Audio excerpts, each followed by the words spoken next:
Welcome to the Sports Bros Podcast, featuring the almighty B-Live, the money man Scottie D, and your host, the head of creative Eddy. The Sports Bros Podcast, by the fan, for the fan, talking sports just the way you like it. And without any further ado, let's give it up for the Sports Bros.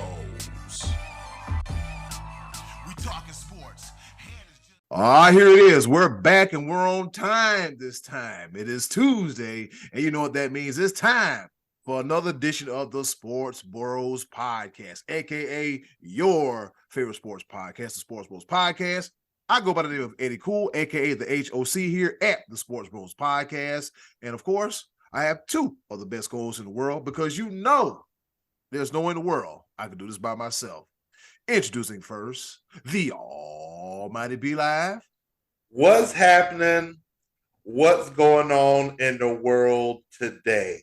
Just let me take a moment here, because when we come on the air, we haven't seen each other in quite a while. We get on this Zoom call, and so we talk all the time, but we rarely ever actually see each other.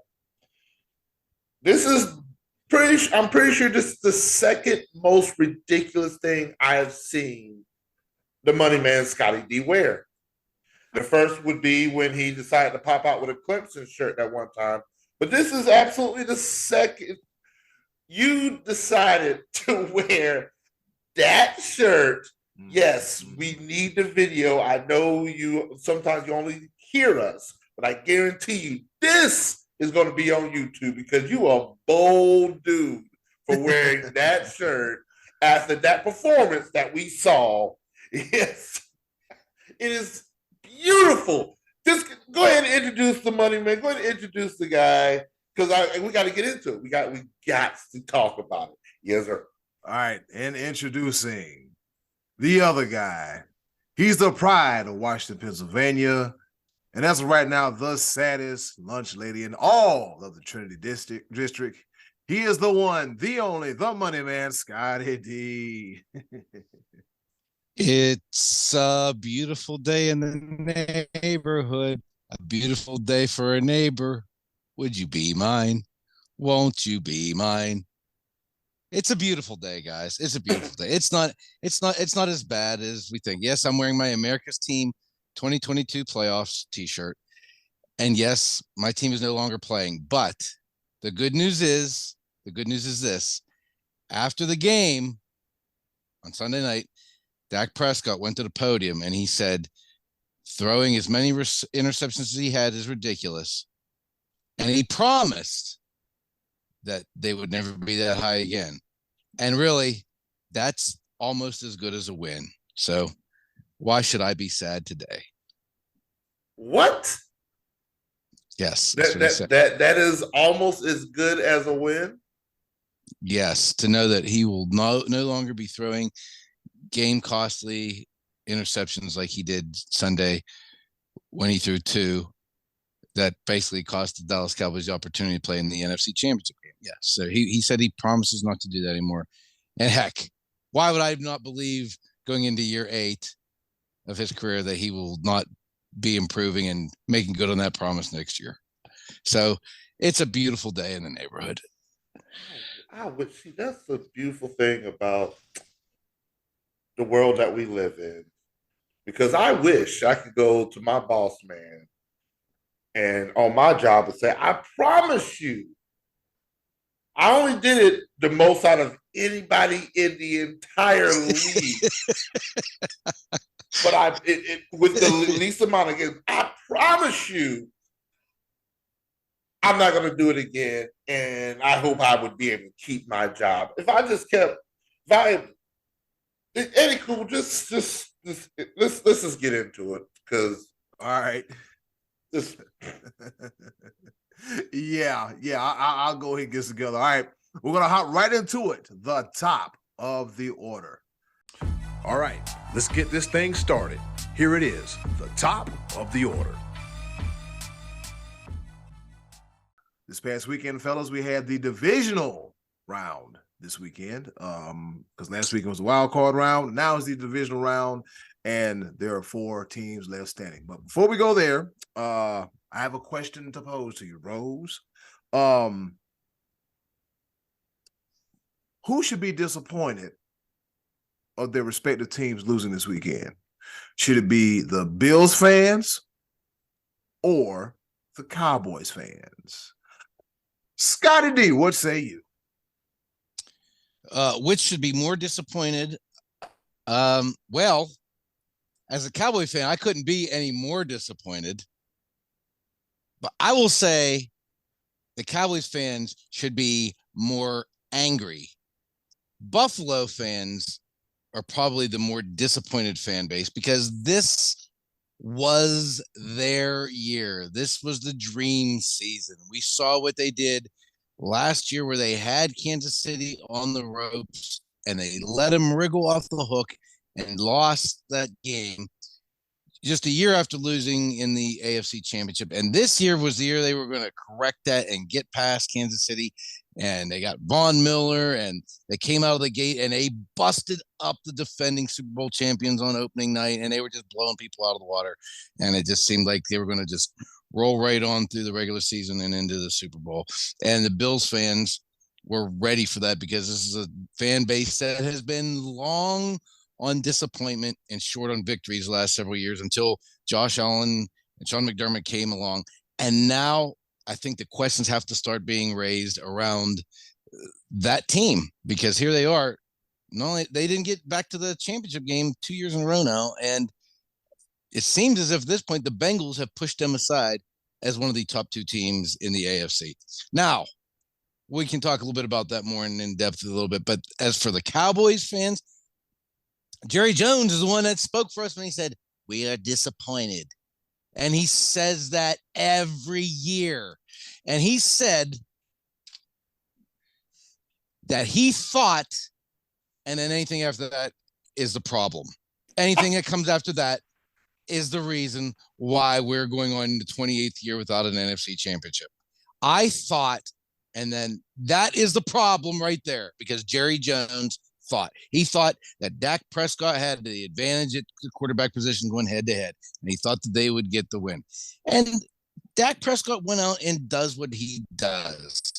He threw interceptions, missed key passes, made us all sick, didn't take care of the football. Guys, last week, remember when I said I thought the Cowboys had a chance to win this game, and I said I thought they had a chance to win if they controlled Christian McCaffrey and forced Brock Purdy into 3rd and long situations. And for the most part, they did that. The 49ers had a very nice, impressive drive of 90-plus yards, I think, at the end of the 3rd quarter, beginning of the 4th quarter, that scored their only touchdown of the game. If your defense is holding McCaffrey to, I think it was like 30 yards rushing and Debo to like 44 receiving yards, and this quarterback only had, I think, 200 right in the area of 200 yards. Conceivably, you'd be thrilled with that if you're a team that's playing that hot, dominant San Francisco team. It just and that part gave us a chance to win. Just the offense just didn't get it done. Once Tony Pollard got hurt, I said, now it's on Dak Prescott to win this game for us. He's going to have to because Zeke can't get more than 2 yards. His career in Dallas might be done because the guy can't run him. I've never seen somebody in their 20s lose that kind of burst in speed the way he has the last couple of years.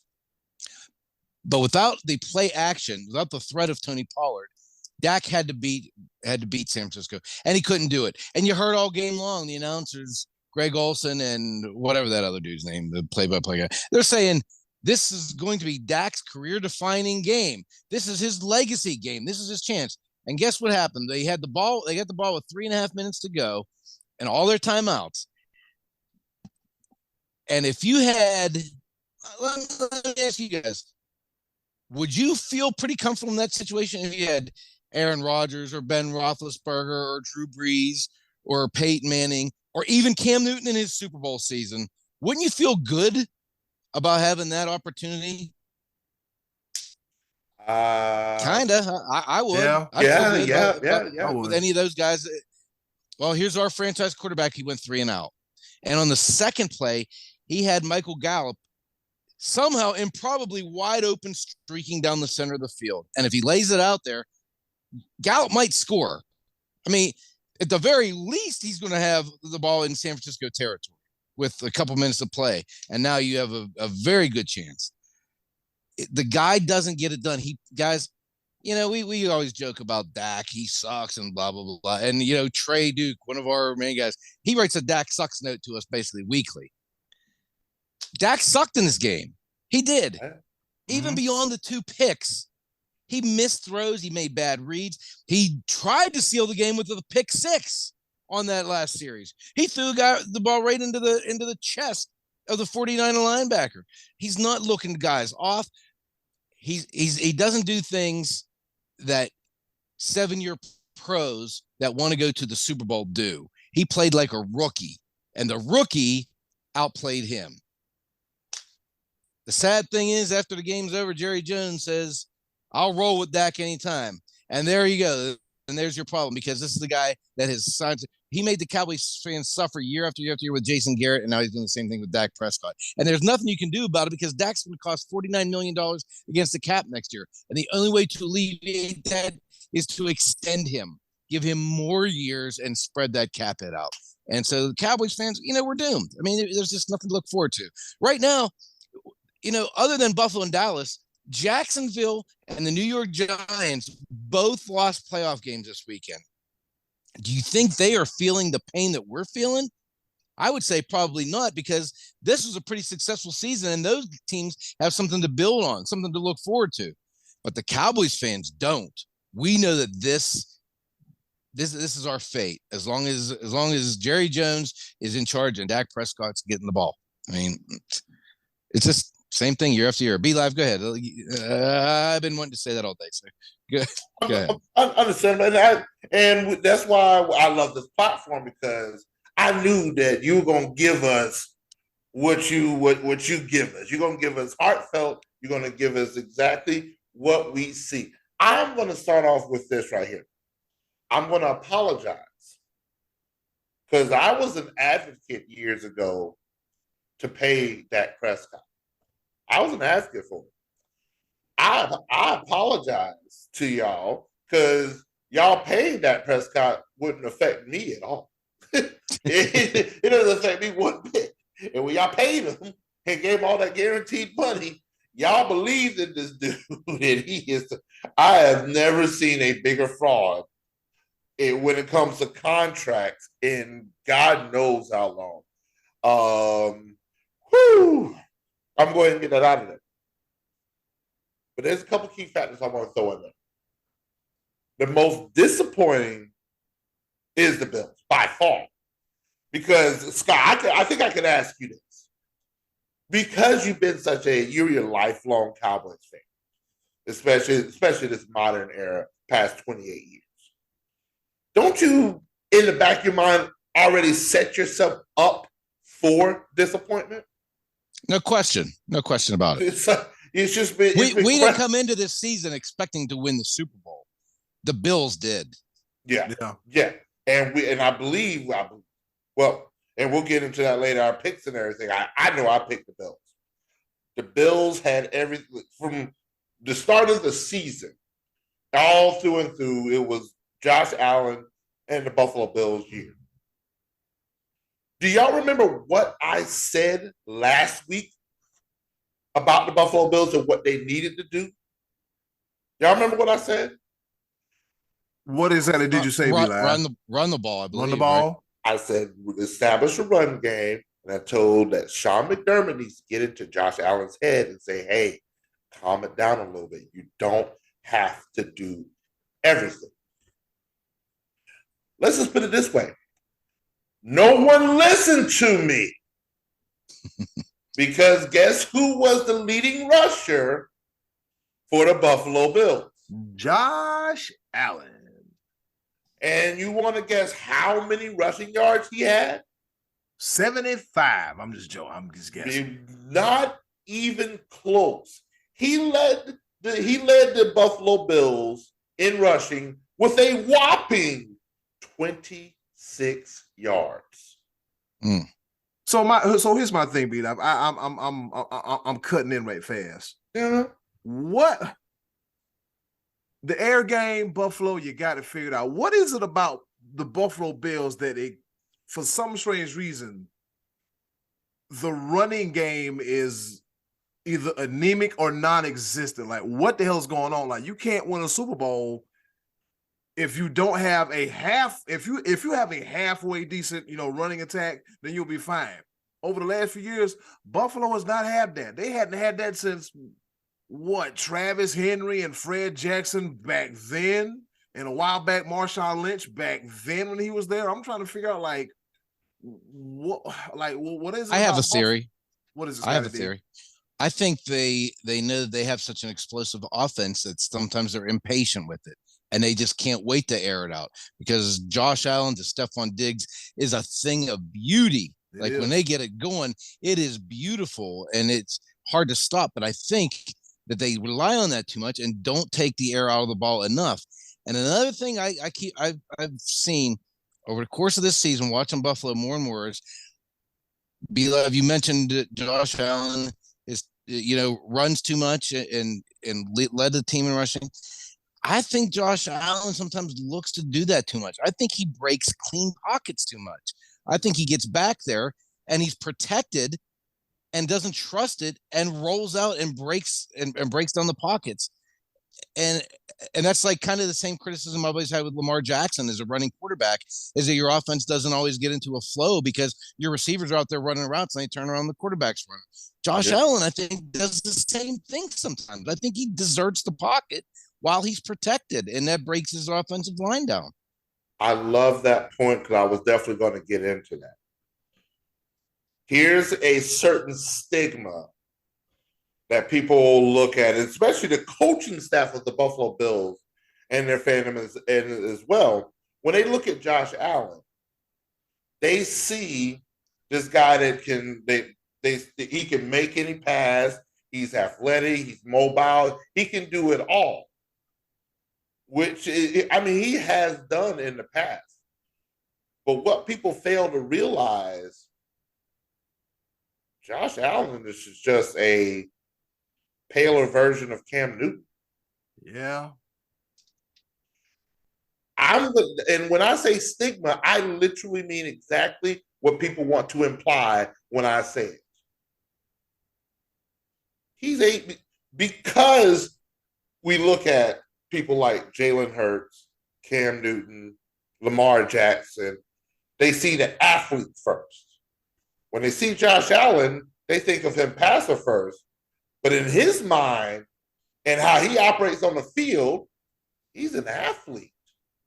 And so sometimes he runs himself out of protections. He runs his receivers out of routes.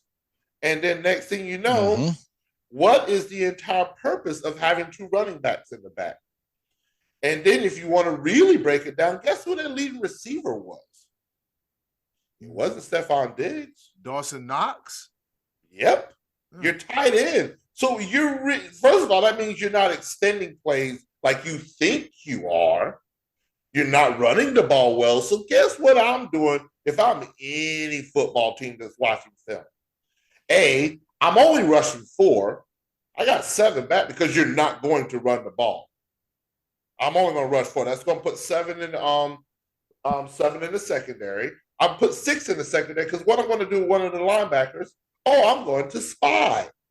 Whatever you think you're about to do, that's my job. I'm looking at you and only you. So where you think you're going to run and you're going to fake somebody out, you're not going to do that if you don't hand the ball off.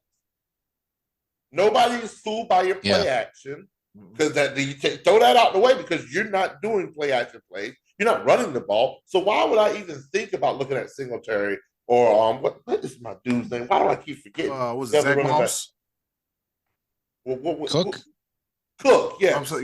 James Cook. Yeah. James Cook. Why even look at them? There's no reason to. Until they break out a play, I have no reason to look at them. I'm rushing 4, spy with my middle linebacker, and putting 6 in the secondary. That's exactly what they did. And Cincinnati, on top of that, they're getting home with their 4-man rush. Because guess what? Josh Allen's doing. He's running himself out of protection. He's literally making the job easy for them unless you implement the run game. You had not going through his progressions like he should. Yeah, and it's not pretty in Buffalo right now. Stephon Diggs is not happy, and he wasn't the only one that was not happy. I think I read a story earlier that Sean McDermott, when he was trying to do like a post-game meet up with the players and everything, he said like half the players weren't even there. They left. They packed their stuff and was gone before he could even speak to them. Wow. That's not a good look. This is not going to be a pretty offseason for the Buffalo Bills because it's sometimes you have a coach that's good enough to break you through. And if you remember a few years ago, Buffalo, they excuse me, they had given up a lead in the playoffs against the Houston Texans when Deshaun Watson was still there, and they blew a late game. Then the next year they come out and go to the AFC Championship. It's like they finally broke through. This is a legit good team. And then the last 2 years they didn't even get to the AFC Championship. I mean, at what point do you start questioning, is this coach only able to get us to this level and not beyond? And maybe the same thing can be said of the quarterback, because they definitely did not take another step forward this year. Had they gotten by the Bengals, I think they don't beat Kansas City again this year either. I don't know. Neutral field, I don't think. I mean, no.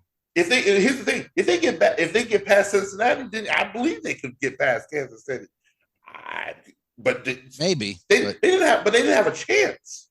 Cincinnati did everything. Cincinnati did everything the Bills were supposed to do. If you want to, maybe they're just better. Maybe they're just better. You know what, Scottie? I want to say that too. I think between Buffalo and Cincinnati is leaps and bounds. The unsung team. Yeah. They're the unsung team. They're the better team. They play team football. It's not all about one person. I mean, when Joe Burrow gets hot and starts throwing that ball all over the place, they couldn't do a damn thing with Jamar Chase last night. They couldn't do nothing with him. And the thing about it is, like, when it comes to Cincinnati, me and a coworker and I were talking about that at work today. Okay, if you double up Jamar Chase, then you got to worry about T. Higgins over there. Then you have to worry about Tyler Boyd over there. Then you have to worry about Hurst, the tight end, and then not to mention Samaje Perine and Joe Mixon in the backfield. So like I told my coworker this morning, I said, look, when it comes to the Cincinnati Bengals, you got to pick the poison of how you want to lose. You got to pick your poison, either way, somehow, some way. And I'll agree. I think, from a most disappointing standpoint, it would have to be the Buffalo Bills, because I'm like, wow, what's going to be? Because what I said in the beginning of the season, I was like, it's going to be Buffalo, Kansas City, AFC Championship. Let's get it. Let's go. And then, if you remember, fellas, throughout the season, Buffalo did show signs of having chinks in the armor, right? Mm-hmm.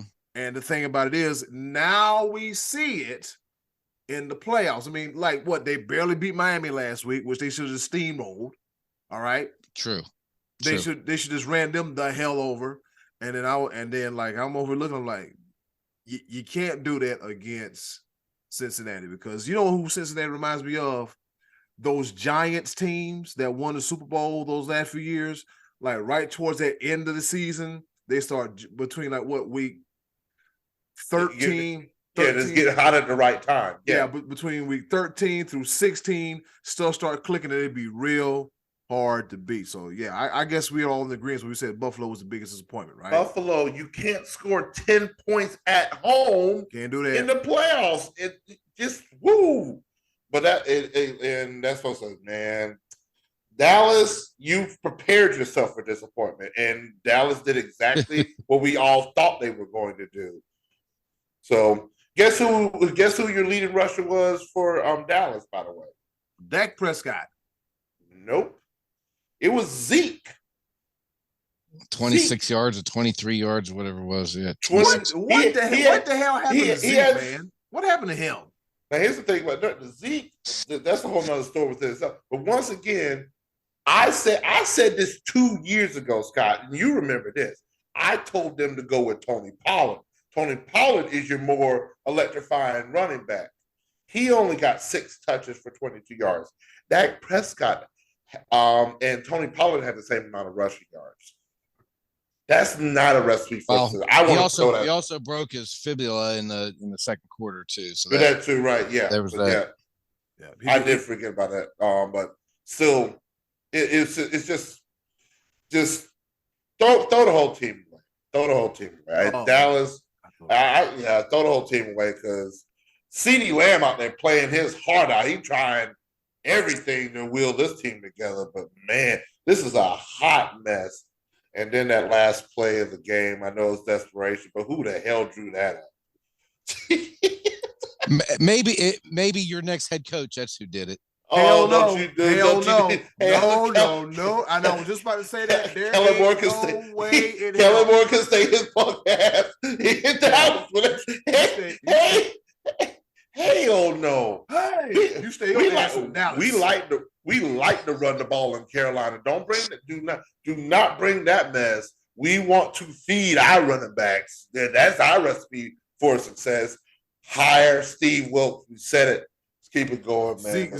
Zeke trying to pass block and getting ran smooth over. I'm like, Jesus Christ. What the hell is the setup Cavante Turpin for just disaster. What?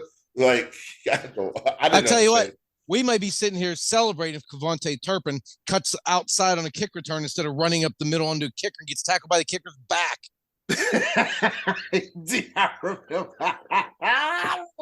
Turpin's ready to take it to the house, and he runs into the kicker's back and goes down at the 40-yard line. Oh, come on. I remember seeing that. All right, fellas, so we got 2 title games this coming Sunday in the American Football Conference, the AFC. We got the Kansas City Chiefs versus the Cincinnati Bengals. And over the National Football Conference, we have the Philadelphia Eagles and my favorite to win it all, the San Francisco 49ers. Scottie D, who you got and why? Man, this is a hard one. Both these games I think are so hard to pick. And I think right now at this moment, I have to say that I like Cincinnati to beat Kansas City for the simple fact that Mahomes is hobbled. He's got the bad leg, and mobility is a big part of his game. And remember, a couple of years ago, he hurt his foot or something part of the Super Bowl, and he wasn't quite the same in that game, and they lost to Tampa Bay. And last week, you guys, if you remember, I said when we were picking the Bengals-Bills, I said, I've been planning on picking the Bengals, but I'm worried about their offensive line, so I'm going to pick the Bills. Well, that Bengals offensive line looked fantastic against the Bills. So if that holds up, they can win that game. So I kind of like Cincinnati there. And I think I like the Eagles just with the home field advantage. Just they looked really strong against the Giants. San Francisco got to go on the road. And I know I'm still – it's hard to bet against Brock Brady at this point, because he just keeps winning games. Oh, not Brock Brady. Brock Brady's getting hot down the stretch here.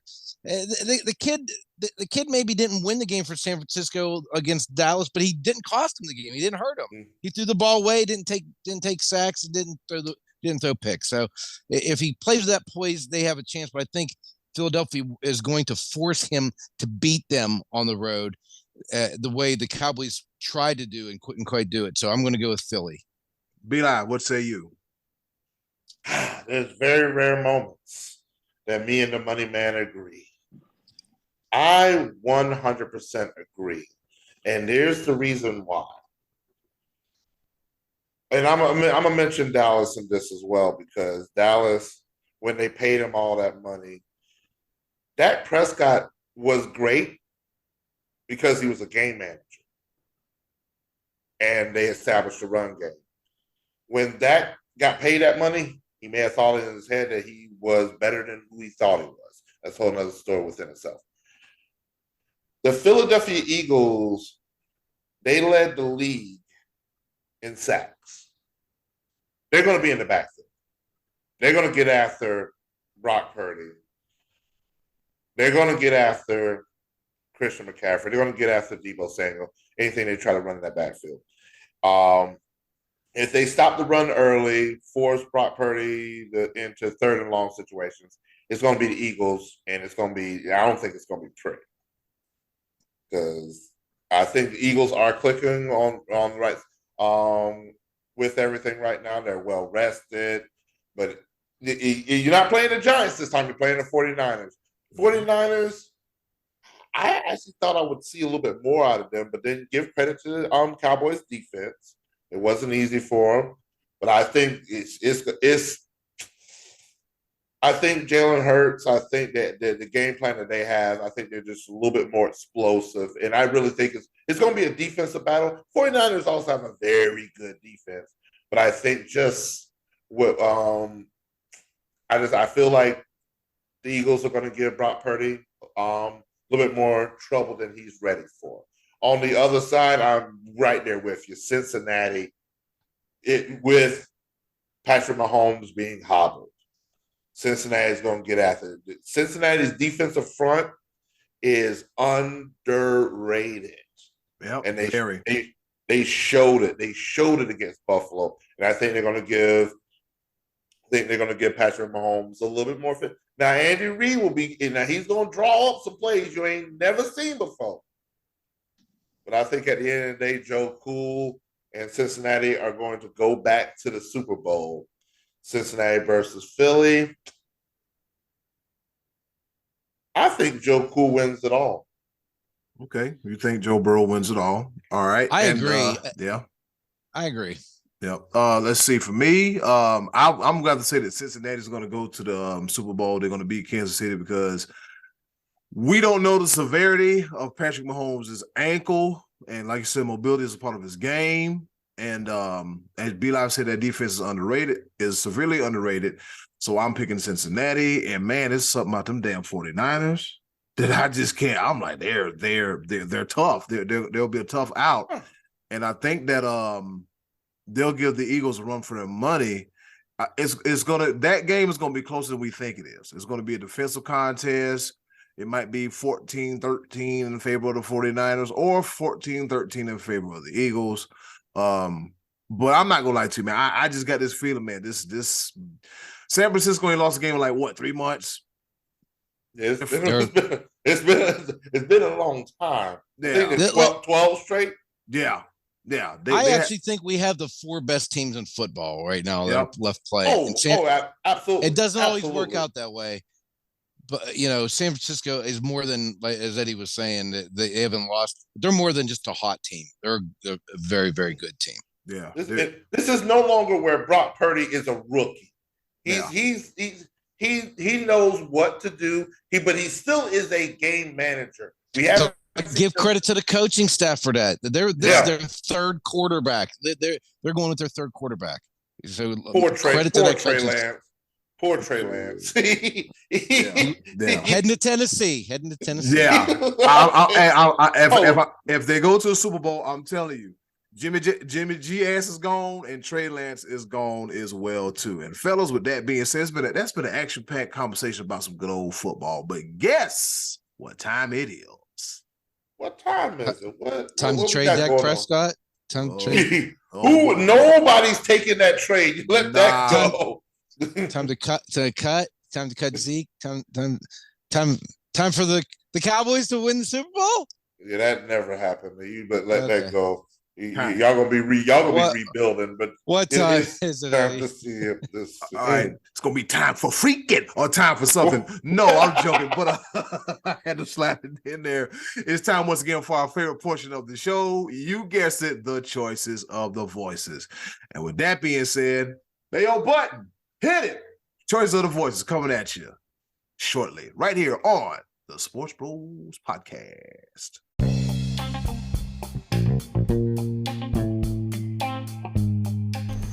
And now, our favorite part of the show, the choices of the voices.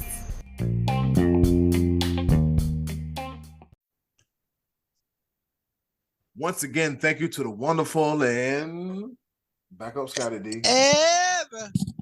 So lovely Miss Button for introducing our favorite portion of the show, the choices of the voices. You guessed it. We love it. We do it for y'all. And I'm pretty sure if you have not seen our video clip from last week's Choices of the Voices, where Scottie D and B-Live get into it about the dumbness, oh man, this is why, you know what? They are the reason why I do this podcast. I'm just happy to be here. But they're the reason why I do this podcast. They be about to beat the hell out of each other, but I wouldn't have it any other way. With that being said, Scottie D. You're welcome.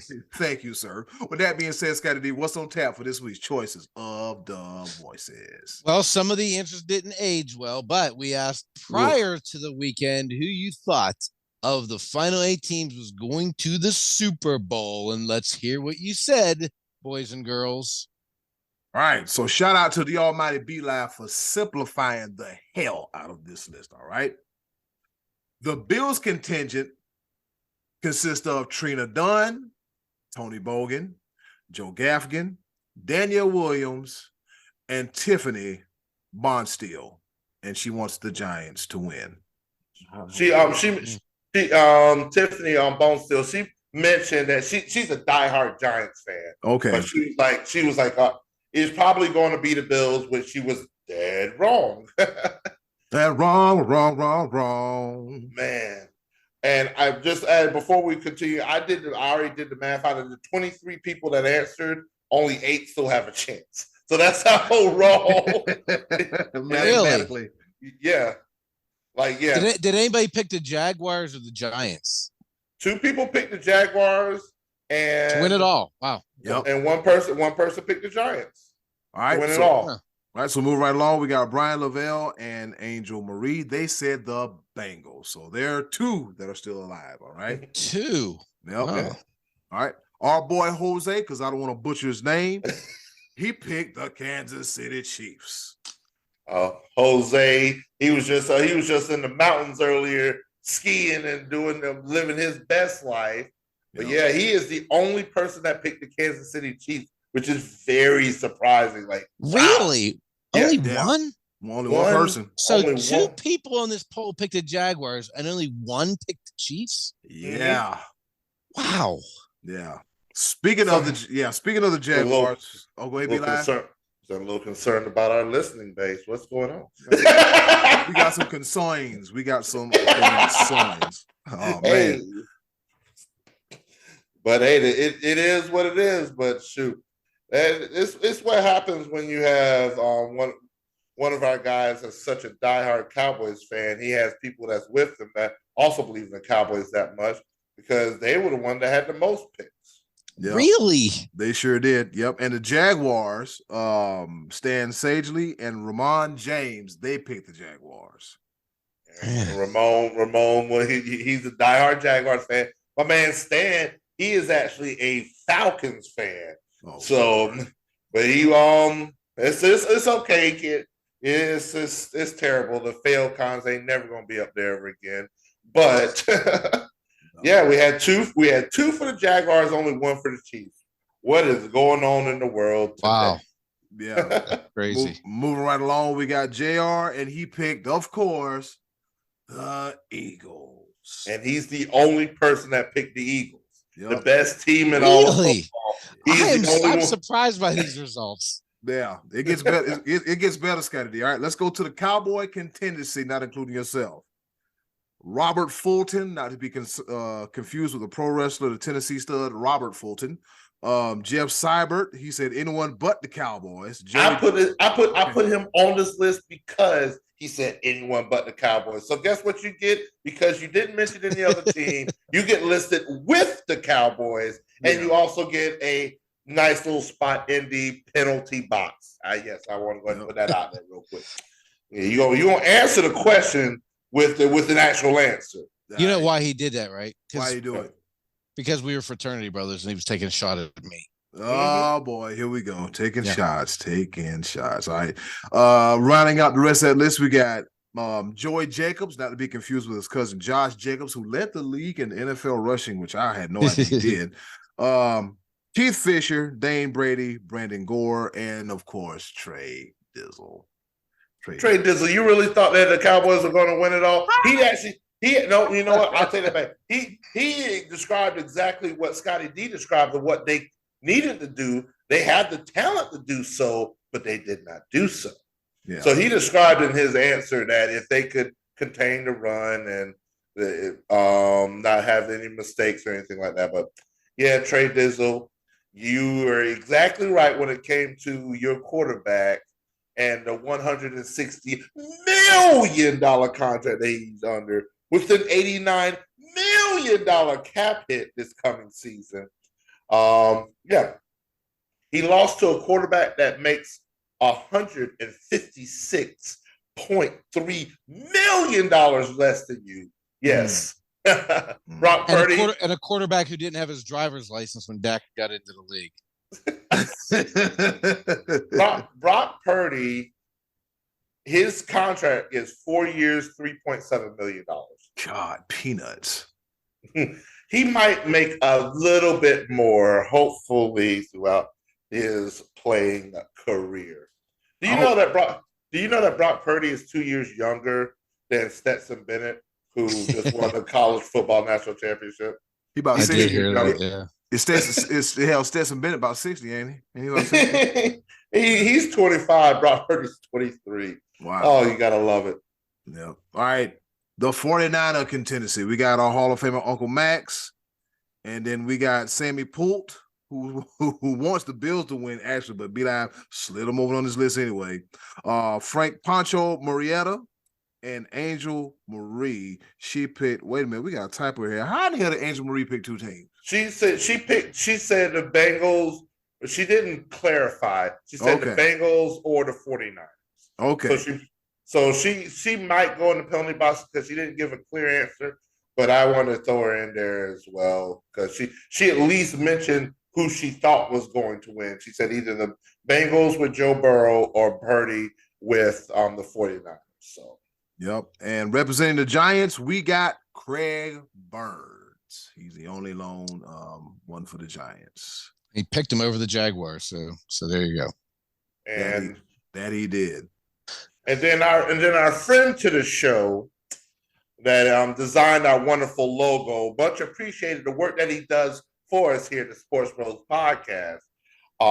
Bro, if we decided to take a trip into your mind and what you think from time to time when you answer stuff and when you type and do things on this World Wide Web that we use in Facebook and Zuckerberg land, man, this will be one amazing roller coaster trip because his answer was the North Myrtle Beach Chiefs. Why? Why, Reese? Why would you answer that and not give us a real answer and land yourself instantly into the penalty box? Yes, you did. I appreciate you with the logo and everything, but anybody. Wait a minute. The what? Oh. Yeah. Yes. Yes. Yes. His answer on Facebook when we put it there, he said, "You know, it's gonna be the NMB Chiefs." Oh God. Maybe he was full white claw and Jägermeister. No, I'm telling you. If we could blame it on alcohol, we would. But we can't. We can't. We absolutely can't. We cannot describe the phenomenon that is one Reese Bull Jenkins. It's just, it is an anomaly. It's an anomaly. It's an anomaly. It's a phenomenon. It is he is something else. Yeah. So we love you. We love you, but boy, we gonna clown you. Just how my dude said that we gonna sit here and we gonna look at you. Yeah, we gonna look at you. Come on, Reese, man. Do better. All right, so here we go. So shout out to Trina, Tony, Joe, Danielle, Tiffany, Brian, Angel, B-Live's dude Jose, Stan Segley, Ramon James, JR, Robert Fulton, not to be confused with the Tennessee stud, Ron Fulton. I'm sorry, it's the Fuller family. What the hell? Anyways, Fulton was a wrestler. But anyways, that's neither here nor there. Joey Jacobs, Keith Fisher, Dane Brady, Brandon Gore, Trey Dizzle, Uncle Max, Sammy Poult, Poncho, Angel Marie, Craig Burns, and Jeff Seibert, and Reese for their participation in this week's choices of the. Hold on, wait a minute. Okay, I see this week's choices of the voice. I'm like, what is Jeff Seibert doing in the penalty box? Never mind. I see it now. All right, with that being said, Scottie D, who you got? Well, we had to give each other's answers just to be fair, ahead of this. Yeah. So the answers we all answered this on Saturday prior to the game time, and I at that point said I thought it'd be Chiefs over Eagles in the Super Bowl, and I am, as I described earlier, I'm sticking with the Eagles getting in there, but I do think Cincinnati has the advantage now with the Mahomes injury. Be live. Who did you say? I ain't say nothing. Oh, you said the Bills. Yeah. I ain't say nothing. I am never wrong. I'm always right. Yes, I said the Bills over the 49ers, and man, I also am disappointed because when they say that Super Bowl window, Bills, it's still open, but you better start looking through it correctly. Hey, let's just say this. So when it comes to Buffalo football and windows, 91, 92, 93, 94. They made the Super Bowl those years, though. These Bills can't get past the division round of the conference championship. And they're in danger too, because I think Burrow is getting better. Mahomes isn't he's at his peak, but he's not ready to drop off. No. And now you got to look over your shoulder because here comes Trevor Lawrence right behind you. So the Bills better tighten this up. The Jaguars are going to get better. I think the Chargers are going to be better. Yeah, Justin Herbert. Yeah, I think they're going to be better. Y'all, and none of these quarterbacks are old. None of these teams in competition are old. They all are a young team. So they're all in their mid-20s. Yeah, mid-20s, and with plenty, as we say, be like with plenty more to go. And can we? Is it safe to say that we moved Joe Burrow ahead of Josh Allen as far as elite quarterbacks? Yeah, I think Joe Burrow as the best quarterback in the NFL. That's not really that hot of a take. I think he's the best quarterback in the NFL, and I think next year he will be the MVP of the league. I'm going to go ahead and make that prediction. I'm going to wait till August. Right now, you're hearing Joe Burrow is going to be the MVP of the league in 2023. All right, be like, we got to make sure we save this. We got to make sure we save this very clear. Absolutely, because Patrick Mahomes is still Patrick Mahomes, boy. Yeah, sure. All right. Let's see.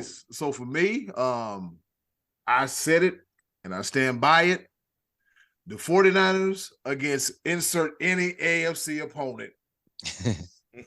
Don't matter, don't care. Kansas City Chiefs, Reefer Chief, Cincinnati Bengals, walk like an Egyptian Bengals, don't matter. San Francisco by 4. Riding Brock Brady. I'm just saying, man, it's hard to be the team that ain't lose a game in 2 months. And no matter how you think you got means they're due. That means they're due. That does mean when they'll be due. Week 1 of next preseason. That's when they'll be due. All right. You may be right. Be right. That's what they'll do. All right, fellas, we got everything in for the choice of the voices. And Scottie D, with that being said, what's on tap for next week?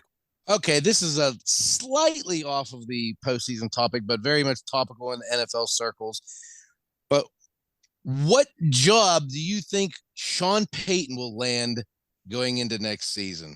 He seems to be interviewing for everybody. Where do you think Sean Payton will be coaching in 2023? Not be talking about this all the freaking time. My bad. Maybe in Big D. Maybe in Dallas. My mic was on. I apologize. Hey, speaking of coaches and moving things around, did you see the mean stiff arm that Mike McCarthy gave that camera guy? Get my face. So there's a picture floating around after the game yesterday versus the 49ers. I guess the camera was trying to, get that scene of Mike McCarthy, and he just said, he put the Heisman on him. He's like, not a hamburger, don't want it. And with that being said, that's been it for this week's Voices of the Voices. Or in the words of Uncle Max, McBLT. I should have said that, but hey, man, it is what it is. I just thought about him just, hey, no burger, no go. All right. Coming up next, Around the Pepper. You know how we do it. Right here on the Sports Bros Podcast.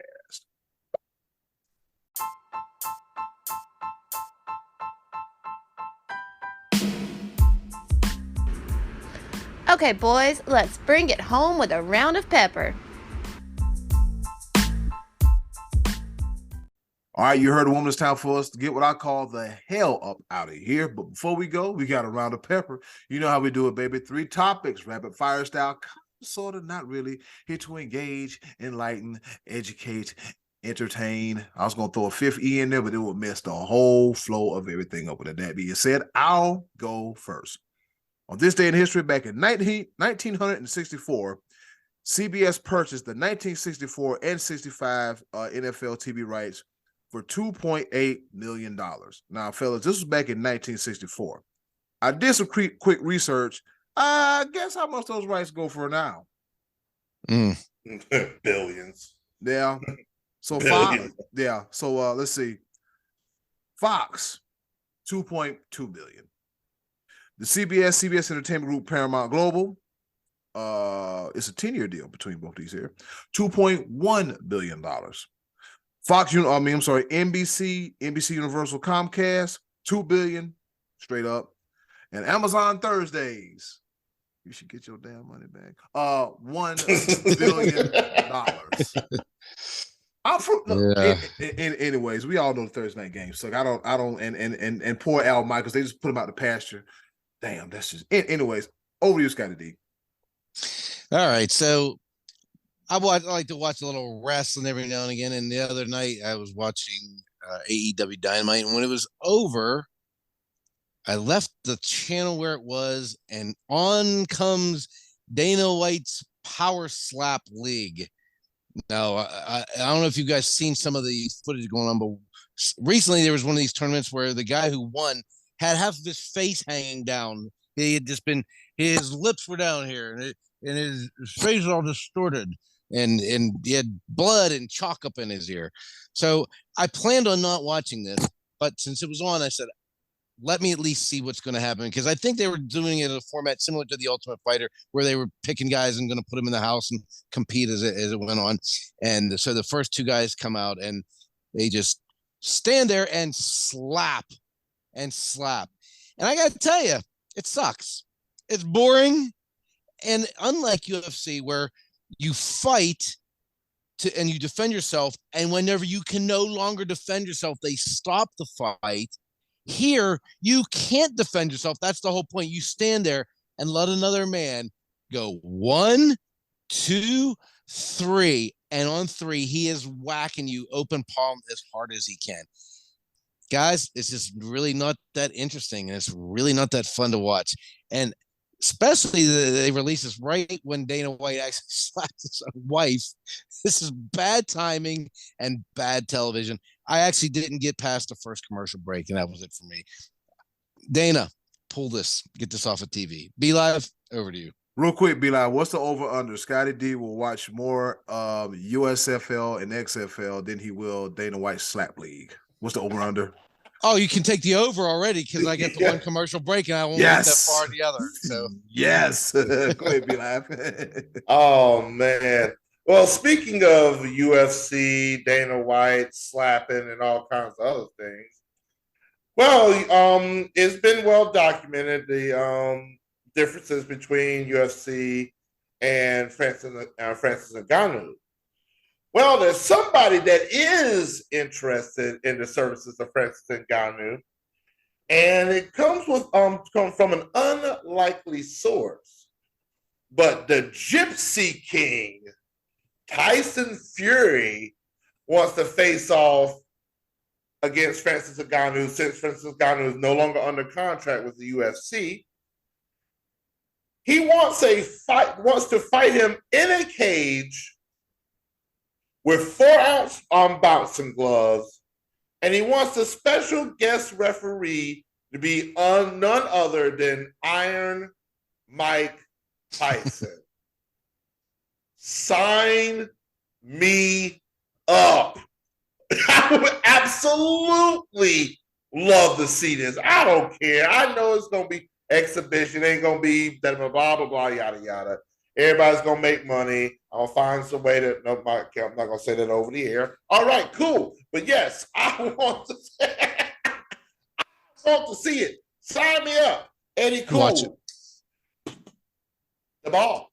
I'd rather watch that than the ultimate slapping competition league. I'm not going to even like not like how's the best way to say it? I'm not even going to give it the time of day. This is the stupidest thing I've ever seen in the history of competitive anything. I'd rather see my dude on July 4th stuff a whole bunch of hot dogs down his throat than to watch the slap league. Chestnut, USA. Yeah. I'd rather watch reruns of Young Sheldon after 8 as opposed to that mess. Yeah.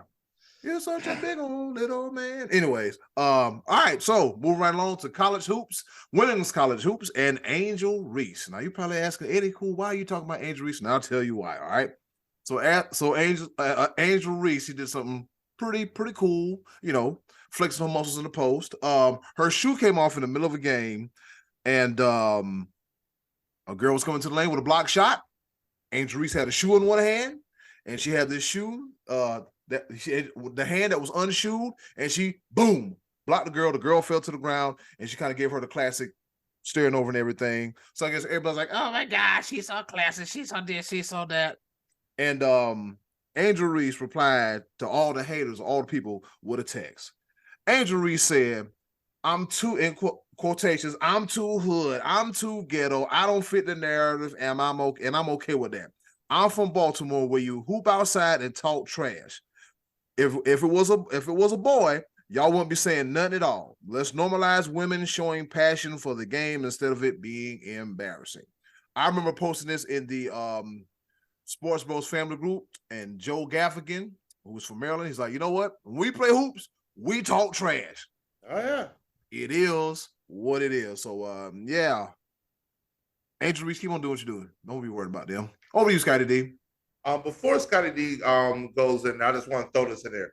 Super Bowl Sunday, 2 p.m. LSU versus South Carolina. I'm going to watch that.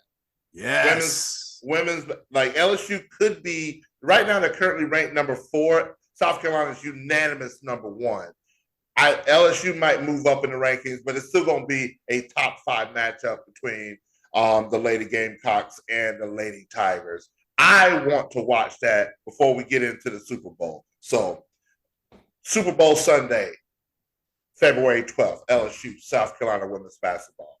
Let's get it. My bad, Scottie D. Yes, my manager better acknowledge my request too. Is ain't no way in hell I'm working on the Super Bowl. Go ahead, Scottie. Okay, well, speaking of Super Bowl weekend, the UFC has a pay-per-view coming up on February 11th. Islam Makhachev and featherweight champion Alexander Volkanovski, and I think this is going to be the beginning of Makhachev's title run dominance. However, there was a UFC card just recently, this past weekend, and actually, B-Live, talking about Francis Ngannou, I think he him leaving the UFC may be a mistake. I think he ends up with Bellator because they actually have boxing on Showtime and they have a contract with Showtime. But I think ultimately he's going to cost himself money in the long run, and he's costing the fans a battle with John Jones, which now is going to go to Cyril Gane for the heavyweight championship in March. And I look forward to that pay-per-view as well. But the first one of the year was in Brazil this past weekend, and we saw Jamal Hill win the light heavyweight championship over Glover Teixeira, and after the fight, Teixeira ended his career, announced his retirement. On the same card, Mauricio Shogun Rua lost to some goofball who did some weird dance and ended his career. So two legends, Brazilian legends, finishing their careers up in Brazil. But it was good because that was our first pay-per-view of the year, and I love my UFC pay-per-views. So looking forward to that next one coming up on Super Bowl weekend. B-Live, over to you. Oh man. Let's take it to the world of college hoops, college basketball. on the men's side of things. Oh no. Already leave the Dabo? Are we leaving the Dabo? No. Okay. No. Let's just put it this way. Not this time around. No. Okay. Not this time around. Okay. Clemson still leads the ACC 8-1 in the Yeah. ACC, but no ranked team is safe. Safe. Not one. Number 1, Houston goes down. Number 2, Kansas gets the brakes beaten off of them. I honestly want to say I didn't even look it up just to see. I think everybody has lost in the past week and a half, maybe with the exception of Purdue and Alabama.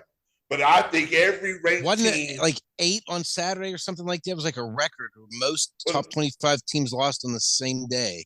that was last week when it was 11. 11. Okay, there it is. All right, yeah. Yeah, last week it was 11 that lost, and then this just came up where Houston lost and Kansas lost.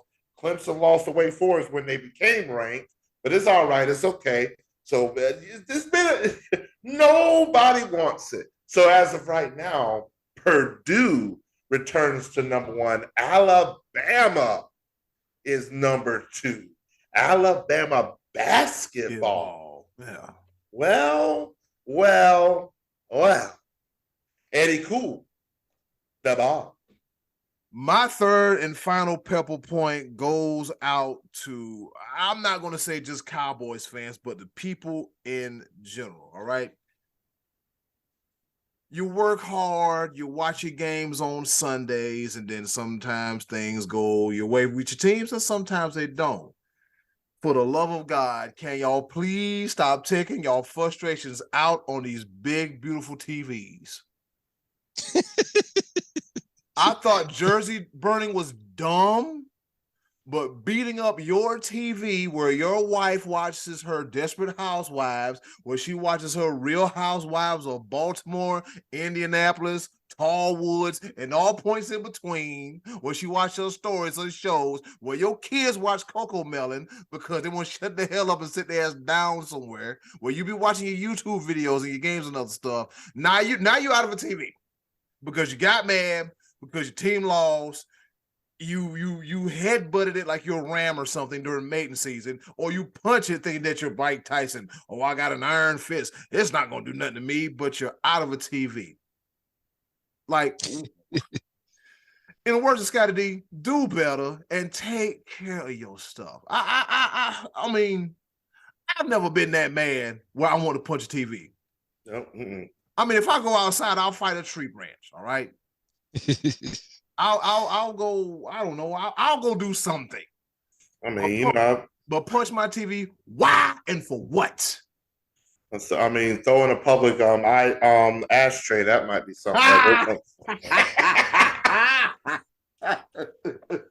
At least inside joke. I saw your gears clicking. I was like, he about to do it. Over to you, Scottie D. All right. It was with mixed emotions that recently my Buccos brought back Andrew McCutchen. Ooh, when we last saw Andrew McCutchen in Pittsburgh was 2017. He had a 279 season, and they traded him away for Brian Reynolds, who ironically he'll be playing next to unless Reynolds gets out of Pittsburgh with the trade that he is requesting. Kind of funny how that one worked out. Since then, McCutchen, who was shipped off to San Francisco, also had a stint with the Yankees, Phillies, and Brewers, where last year he hit 237. 237, and we're bringing a 237 hitter, and that might be the best hitter on the Pirates this year. Andrew McCutchen, I would be thrilled if you would bat 250 and hit a dozen home runs this year. Please make this be your last season. Sell some jerseys, kiss some babies, shake some hands, and get to the broadcast booth. But please don't embarrass yourself, because I love you, Andrew McCutchen, but I don't really want to see this again. Do better, Buccos. Be live. Take us home. I hate to end hate to end the podcast on this note, but I will, because it needs to be addressed.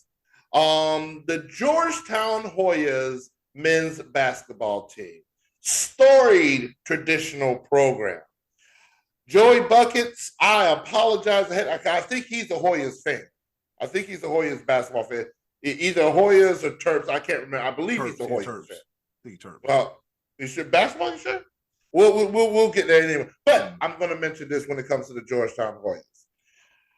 Do y'all want to take a wild guess the last time the Hoyas have won a Big East game? A couple years. November. March 13th of 2021 is the last time, and they actually won. This is when they won the Big East championship back in 2021. That was the last game they won in the Big East, because last year they went 0-19 against the Big East, and this year they're 0-9 this year. And Ewing's still coaching? And Ewing is still coaching. Somebody posted it on Facebook. I said, you got to be kidding me. I was like, there's no way they've lost this many games in a row in the Big East. And yes, they have. Patrick Ewing, it made them. Please report to the Hall of Fame ceremonies and put the coaching towel down. That's just the end of that. I can't believe it. Can't believe that. That's a long time. Where's Gary McGee when you need him? I'm joking. He went, Superman. Anyways, this has been another episode of the Sports Bros podcast. As always, thank you for watching. Thank you for listening. Scottie D, happy to have you back, because we know that you took off last week because B-Live got on your nerves. And then closing, do something nice for yourself. And if you can, do something nice for someone else. They'll greatly appreciate it now more than ever.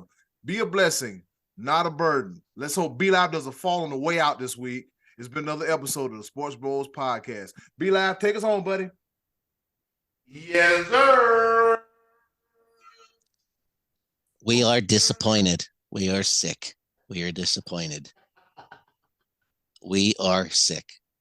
Bye. Take care. See you next week. And as always, thanks for supporting, watching, and listening to the Sports Bros podcast. Bye. Hey, it's Eddy Cool here from the Sports Bros podcast. And do you want some more of the Sports Bros podcast in your life? Wait a minute. Don't answer that. The answer is yes. And I know you want some more of the Sports Bros podcast in your life. Do us a small favor. Go to the description box, click our Linktree link, and you'll see all the links on how to follow the Sports Bros podcast. Once again, thanks for listening.